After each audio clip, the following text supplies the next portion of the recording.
డబ్బు, అనారోగ్యం, ఉద్యోగం, వ్యాపారం, అప్పులతో బాధపడుతున్నారా? మీకోసమే లాంచ్ యువర్ ఫ్యూచర్ ప్రోగ్రామ్. నమస్తే, welcome back to Suman TV. నేను మీ సంజయ్. ఈరోజు మనతో పాటు ఉన్నారు law of attraction coach and celebrity coach infinity universe Suresh గారు. సార్తో మాట్లాడి కొన్ని విషయాలు తెలుసుకుంటాం. నమస్తే సార్. నమస్తే సంజయ్. సార్, మనకి ఎలాంటి కోరిక ఉన్నా విశ్వాన్ని అడగండి అంటుంటారు. కానీ అసలు విశ్వానికి మన కోరికని చెప్పే అసలైన విధానం ఏంటంటారు? అసలు ఎలాంటి పద్ధతిలో కోరుకోవాలంటారు మన కోరికల్ని? విశ్వాన్ని ఏ కోరిక అయినా మనం ఎలా అడగొచ్చు? ఏ విధంగా? చాలా మందికి చాలా రకాల కోరికలు ఉంటాయి. కోరిక ఏదైనా కానీ ఎలా అడగాలి? అది డబ్బు గురించా, జాబ్ గురించా, వాట్ ఎవర్ ఇట్ ఈస్, ఏదో ఒక కోరిక తీసుకుందాం. ఫర్ ఎగ్జాంపుల్, ఎక్కువ మంది జాబ్ కోసం ఇబ్బంది పడుతుంటారు. జాబ్ కోసం ఎలా కోరుకోవాలి విశ్వాన్ని? చాలా మంది అడుగుతుంటారు, ఎదురు చూస్తూ ఉంటారు. చాలా మందికి ఎలా అడగాలో తెలియదు. సో నాకు జాబు లేదు ఎప్పుడు వస్తుందో ట్రై చేస్తుంటే రావట్లేదని మాట్లాడుతుంటారు. చూడండి, మీరు మామూలుగా జాబు లేదు అంటే మనకేమని అర్థమవుతుంది? లేని స్థితే కదా. సో మనం అదే చెప్తున్నాం. వాస్తవానికి ఆ వ్యక్తికి జాబు లేని మాట వాస్తవమే.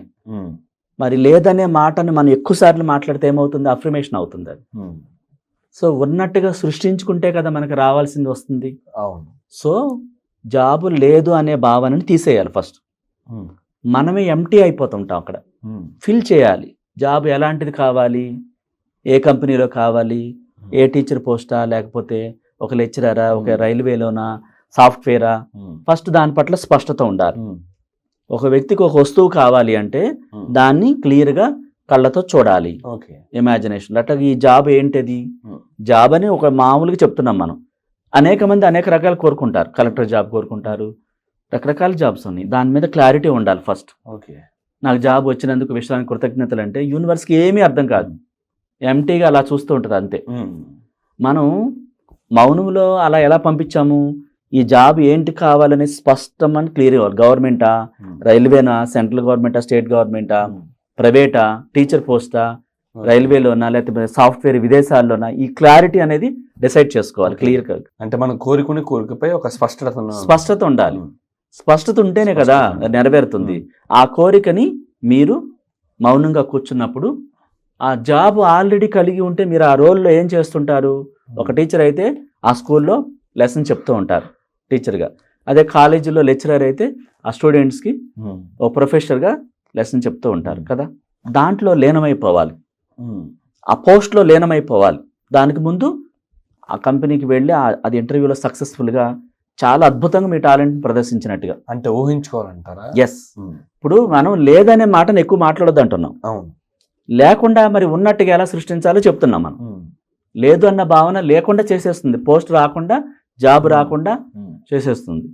జాబును మనం సృష్టించుకోవాలి, విశ్వానికి చెప్పాలి ఎలా కావాలి అనే దాన్ని. పదే పదే మనం దాన్ని పొందినట్టుగా ఆ జాబ్కి వెళ్ళి, మీరు ఇంటర్వ్యూకి వెళ్ళి సక్సెస్ఫుల్గా మీ టాలెంట్ అంతా ప్రదర్శించినట్టుగా. అంటే మీరు మాట్లాడితే వాళ్ళు మంత్రముగ్ధులు అయిపోయి మీరు కోరుకున్న ప్యాకేజ్ కంటే ఎక్కువ ఇచ్చినట్టుగా. ఆ వైబ్రేషన్స్ ఎలా ఉంటాయి? ఆ ఊహ ఎలా ఉంటుంది? మంచి పాజిటివ్గా ఉంటుంది సార్. సపోజ్ ఇప్పుడు ఒక 50,000 కోరుకున్నారు, మేము లక్షిస్తాం అన్నారు వాళ్ళు. మంచి హ్యాపీగా ఉంటాం, చాలా హ్యాపీగా ఉంటుంది. ఆ ఎనర్జీని విడుదల చేయాలి. అసలు ఆ టాలెంట్కి ఆ కంపెనీ ఇంప్రెస్ అయ్యి ఎక్కువ శాలరీ ప్యాకేజ్ ఆఫర్ చేసినప్పుడు ఆ తన్మయత్వంతో శరీరం నుంచి ఎలాంటి విడుదల అవుతాయి? దాన్ని ఎనర్జీ లెవెల్స్ని హ్యాపీగా రిలీజ్ చేస్తూ ఒక స్వీట్ బాక్స్ తీసుకొచ్చి ఇంట్లో వాళ్ళందరూ షేర్ చేసుకున్నట్టుగా ఆ సెలబ్రేషన్స్ కావాలి. ఎనర్జీ లెవెల్సే విడుదల చేయాలి అన్ని చోట్ల. చూడండి, ఎనర్జీ లెవెల్స్ విడుదల కాకుండా మనకి ఏది రాదు. నార్మల్గా చెప్తే అందులో ఫీల్ లేదంటారు మీరు. అంటే సార్, విశ్వాన్ని కోరుకునే పద్ధతి అంటే ఏ విధంగా అంటారు? మెడిటేషన్ అంటారా, లేకపోతే అఫర్మేషన్ అంటారా? ఇక్కడ ఏ విధంగా? ఇక్కడ మెడిటేషన్ చేయొచ్చు, విజువలైజేషన్ చేయొచ్చు, ఒక క్రియేషన్ బుక్లో రాసుకోవచ్చు, లేదా ఇందాక మనం ఆ గతంలో చెప్పుకున్న ఒక టెక్నిక్ 11 days టెక్నిక్, 1 to 1 ప్రతిరోజు రాసే విధానం 11 days, లేకపోతే 9 రోజులు 9 కోరికలు రాయాలి. ఒక కోరిక 9 సార్లు రాయాలి. జాబ్ కోసం రాయొచ్చు. 369 కూడా చెప్పుకున్నాం గతంలో, అది కూడా రాయొచ్చు. అంటే మనం ఈ టెక్నిక్స్ ఉపయోగించుకోవడానికి ఒకటి ఉపయోగించుకోవాలి, ఏదో ఒకటి. ఒక కోరిక సపోజ్ ఒక టెక్నిక్ తీసుకుని ప్రతిరోజు రాయాలి. వచ్చినందుకు థ్యాంక్ యూ యూనివర్స్ అని రాయాలి. జాబ్ని కలిగి ఉన్నాను, వస్తే అని రాయకూడదు. వస్తే ఫ్యూచర్ టెన్స్ అవుతుంది.